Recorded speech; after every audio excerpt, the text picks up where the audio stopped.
माँ, बहू के आते ही तुम बदल गई। नई दुल्हन निहारिका कुछ रस्मों के बाद सोफे पर चुपचाप बैठी थी। तभी बड़ी ननद गीता बोली, अरे तुम्हारी माँ ने तुम्हें बताया नहीं? दूल्हा दुल्हन के खेल रस्म के बाद अब तुम्हें घर की सभी बड़ी महिलाओं के पैर छूकर शगुन देना होगा। चलो उठो, सभी को देरी हो रही है। बुआ, चाची जी, लोगों को तो निकलना है, वरना बाद में हमें सुनाएंगे बहू के मायके से तो कुछ आया ही नहीं। निहारिका को याद आया, उसकी माँ ने विदाई के समय एक पर्स में अलग से लिफाफे बनाकर रखे थे, ये बोलकर कि जब भी कहा जाए तब निकाल कर बड़े बुजुर्गों के पैर छूकर दे देना। दीदी, सुबह से एक ही साड़ी पहन रखी है इसने, सब क्या सोचेंगे? नई बहू के पास साड़ियाँ नहीं हैं। आप तो हमारे घर वालों को अच्छे से जानती हो, कैसी कैसी बातें बनाती है ताई चाची लोग। एक काम करते हैं, निहारिका की साड़ी बदलवा देते हैं। आखिर इतनी चढ़ाई में चढ़ाई है, लोग भी तो देखे हमने कितनी महंगी बनारसी सिल्क की साड़ियाँ भेंट की है हमारी माँ ने। हाँ, तू सही कहती है छोटी। चलो निहारिका, मैं तुम्हारे लिए भारी साड़ी और जेवर निकालती हूँ, वहीं पहनकर पैर छुआई की रस्म करना।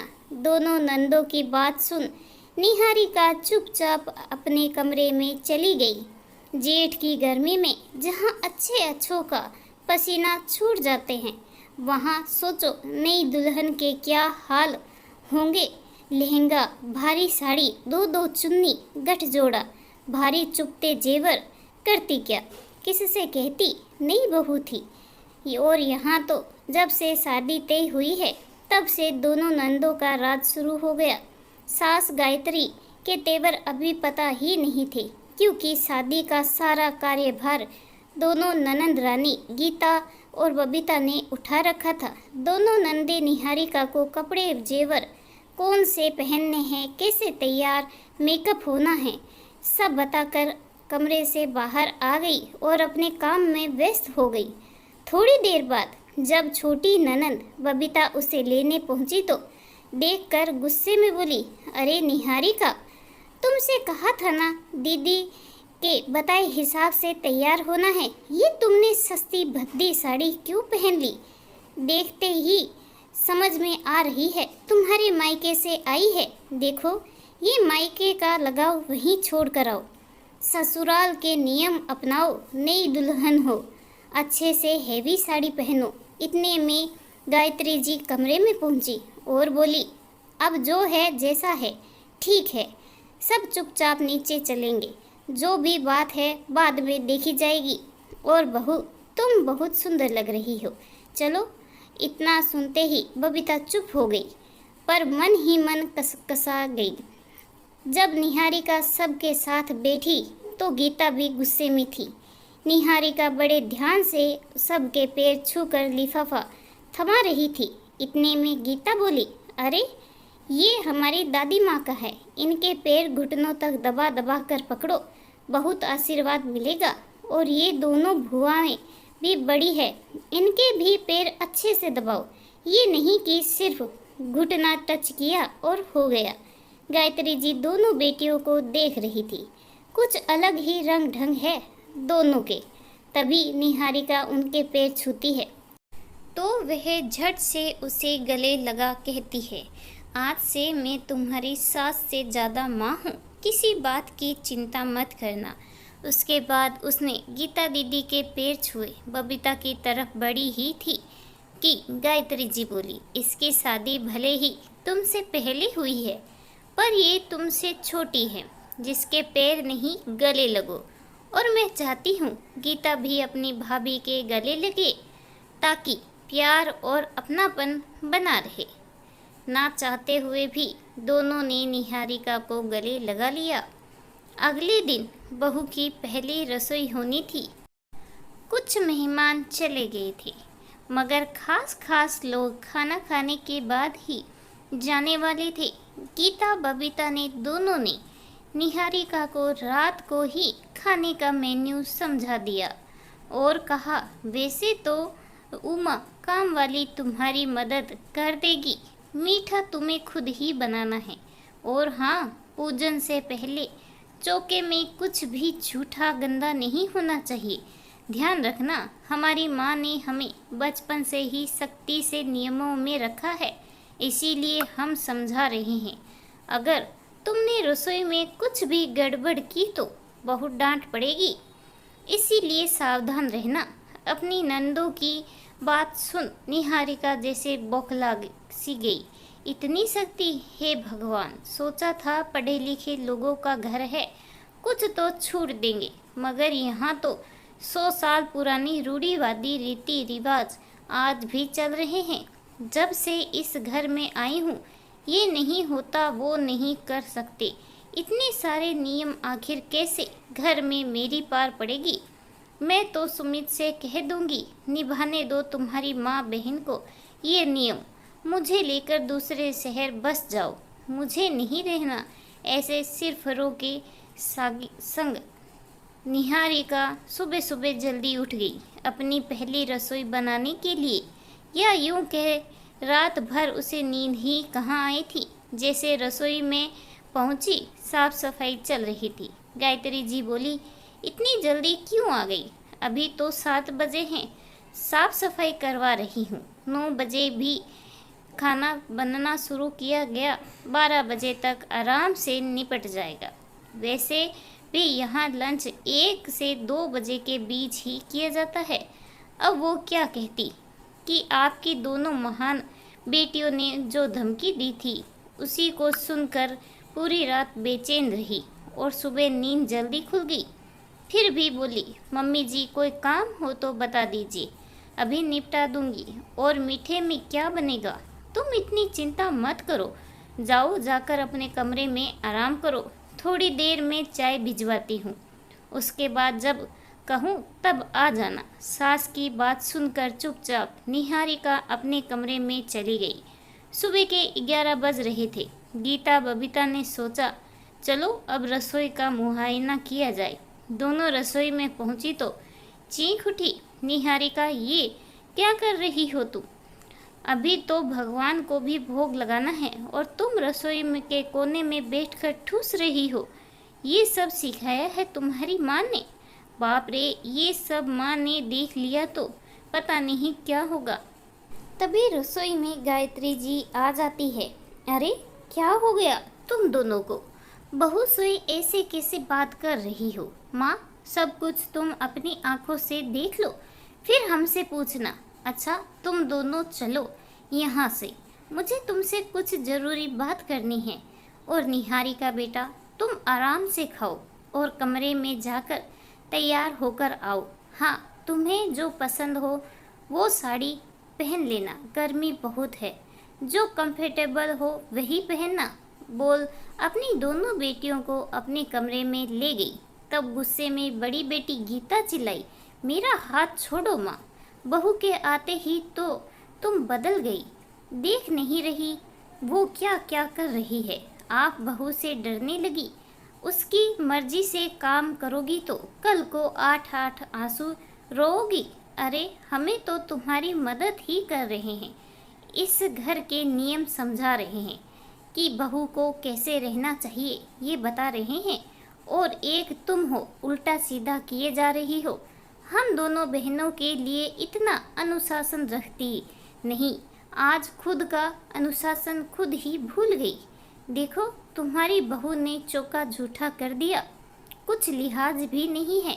हमने तो एक बार आपकी गैर हाजिरी में मैगी बना ली थी, कितना डांट फटकार की थी आपने, और आज बहू कटोरी में भर भर के खा रही है, उसे रोका भी नहीं जा रहा, उल्टा आप हम पे चिल्ला रही हैं। आप तो दोगली निकली माँ। हमें आपसे ये उम्मीद नहीं थी कि बेटियों के लिए नियम अलग और बहू के लिए नियम अलग रखेंगी।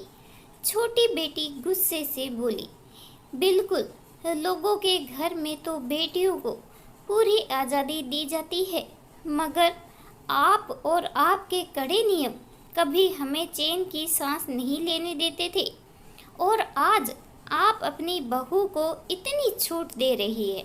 देखकर तो मेरा खून खोल गया। वो तो भगवान की दया रही, हम दोनों को इतनी अच्छी ससुराल मिली। छोटी तो अपने पति के साथ बाहर रहती है, मैं सास ससुर के साथ रहती हूँ, मगर वो मुझे माँ बाप से बढ़कर प्यार देते हैं। हर तरह की आज़ादी दे रखी है, कपड़ा हो या खाना पीना, कहीं भी रोक टोक नहीं करते। कहीं आती जाती भी हूँ तो पूछते भी नहीं। सच, मायके से ज़्यादा सुख मिलते हैं हमें ससुराल में। दोनों की बात सुन गायत्री जी बोली, मेरी प्यारी बच्ची हो, मैं कुछ नहीं बदली। तुम खुद देखो, जब हम शिफॉन जॉर्जेट की साड़ियों में घूम रहे हैं तो उसको इतना भारी बनारसी सिल्क क्यों पहनाना? तुमने देखा नहीं, पूरा ब्लाउज पसीने से भीगा हुआ था। और रही रसोई झूठा करने की बात, तो सुनो, सारा खाना बन चुका है, मीठे का भोग मैंने लगा दिया है। जब मैं पूजा कर रही थी तब उसे चक्कर आ गया। मैंने पूछने से बोली, शादी की रस्मों के कारण 4 दिन से ढंग से खाना नहीं खाया और विदाई के बाद एक निवाला हलक में नहीं उतारा है बेचारी ने। अब एक बात बताओ, जो माँ अपनी बेटियों को भगवान के भोग से पहले खाना खिलाती थी, आज अपनी बहू को भोग लगाने के बाद खाना नहीं दे सकती? और मेरी लाडलियों, तुमने अपने सवाल का जवाब खुद ही दे दिया।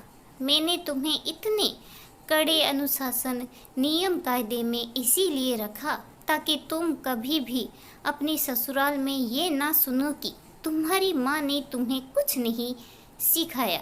मैंने हर तरीके से तुम्हें परफेक्ट बनाने की कोशिश की, और देखो, आज तुम दोनों घर ही नहीं, बाहर के कामकाज भी कितने अच्छे से संभालती हो। पूरे ससुराल में तुम्हारी वाहवाही होती है। तुम दोनों की सास पूरी शादी में तुम्हारी तारीफ करते नहीं थक रही थी। सास ही क्यों, मैं भी, क्योंकि तुमने अपने भाई की शादी में कितने अच्छे से संभाली। मुझे तो पता ही नहीं चला कि कब शादी के कामों की शुरुआत हुई और वो कब आकर ख़त्म हो गए। मक्खन मलाई से तुमने सारा काम निपटाया। तुम्हारे पापा भी बहुत डरे हुए थे, कैसे होगा क्या होगा, मगर देखो तुम दोनों ने कैसी निपुणता से सब कुछ संभाला। इसमें तो कोई शक नहीं, तुम तो मेरी दोनों बेटियां सर्वगुण संपन्न हैं। मगर अब जो तुम दोनों कर रही हो उसके दूरगामी परिणाम घातक साबित हो सकते हैं। नहीं नहीं, अपनी भाभी के मन में ऐसे कांटों के बीज बोगी, कड़वी बातें बोलोगी तो आगे चलकर जब मैं असहाय हो जाऊंगी या नहीं रहूंगी तो कभी अपनी भाभी से प्यार संपन्न की उम्मीद मत रखना। दोनों अचंभे से अपनी माँ की तरफ देख रही थी कि फिर गायत्री जी बोली, क्या कहते हैं तुम्हारी भाषा में, first impression is last impression.